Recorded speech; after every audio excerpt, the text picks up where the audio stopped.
आखिरकार सरकार को ट्रक एसोसिएशन वालों के आगे झुकना ही पड़ा। आपको बताते चलें कि ड्राइवरों के लिए एक ऐसा कानून बनाने जा रहे थे जिसमें अगर एक्सीडेंट होता है तो उसमें वो अगर भाग जाता है दुर्घटना स्थल पर और किसी की मौत हो जाती है तो उस ड्राइवर को 10 साल का कारावास और 7 से 10 लाख रुपए जुर्माने का प्रावधान था। ये सुनते ही पूरे हिंदुस्तान में जैसे मानो चक्का जाम हो गया हो। और इसी के बीच आनन फानन में केंद्रीय गृह मंत्री अमित शाह को एक मीटिंग बुलानी पड़ी ट्रक एसोसिएशन के बड़े पदाधिकारियों के साथ। और अंत में नतीजा ये सामने आया है कि सरकार अब पूरी तरह से इस कानून के लिए बैकफुट पर हो गई है।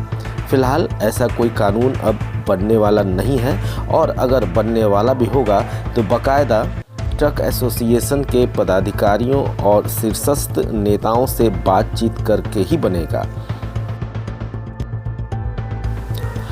महज 2 दिन के ही हड़ताल में हड़कंप मच गया। चारों ओर पेट्रोल भराने के लिए लोग आतुर दिखे। पूरी की पूरी भीड़ उमड़ पड़ी।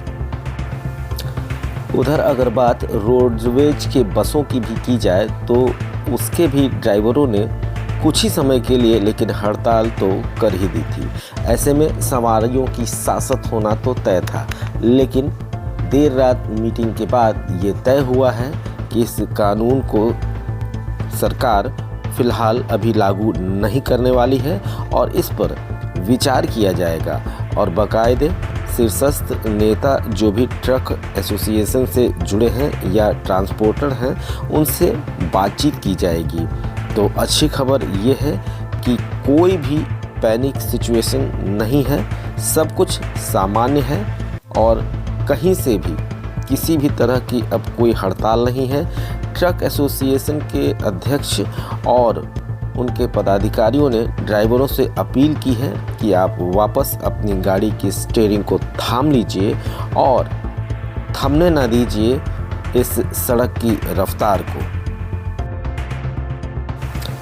फिलहाल हम आपको बताते चलें कि अभी इस तरह पर कोई भी समझौता नहीं कायम हुआ है कि कितने सालों में या कितने महीनों में इस कानून पर संशोधन होगा। लेकिन हाँ, इतना ज़रूर है कि अभी फ़िलहाल जैसी स्थिति पहले थी वैसी ही स्थिति चलती रहेगी। जो कानून एक्सीडेंट के बाद ड्राइवर के ऊपर लागू हुआ करते थे वैसे ही कानून उन पर अभी लागू होंगे। कोई भी नया कानून जो कि ड्राइवरों के हिसाब से काला कानून माना जा रहा था फिलहाल अभी लागू नहीं किया जाएगा।